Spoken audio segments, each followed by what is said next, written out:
So this word, secession, is a part of God's plan. Secession is a part of God's plan, His orchestrated plan for us. So you know, with Dream, every time we go into a word, we like to give you the definition of that word. So let's look at the definition of secession. The definition says it refers to the act of following someone in position or role, particularly in terms of an inheritance of property, titles, or occupation of a throne. So succession is moving from one party to the next, whether that's within the bloodline. So I'm moving from a auntie to the niece, and it is a succession of or inheritance of a property, title, or occupation of a throne.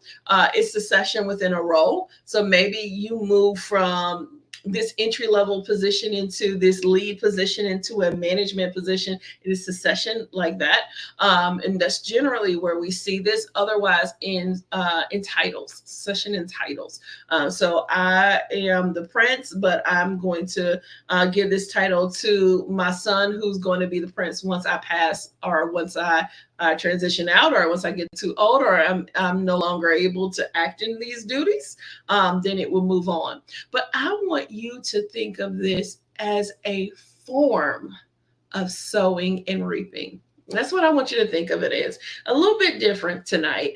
So I have sown these seeds, and succession is somebody else is going to reap it. That's a little bit of what we're going to talk about tonight. And I know that's not traditionally what you think of when you think of succession, but we are going to talk about that in a little bit. So let's just dive right into this. So succession. We're going to dive into the blessings that come with obedience and the punishment due to disobedience. So two forms of it: blessings for obedience or punishment for disobedience. In both instances, the perfect plan of God's succession doesn't always just impact the person.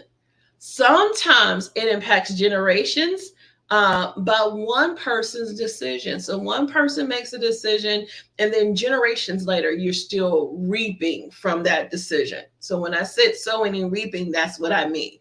So let's look at this, where we may see it, where generations may be impacted by someone else's decisions.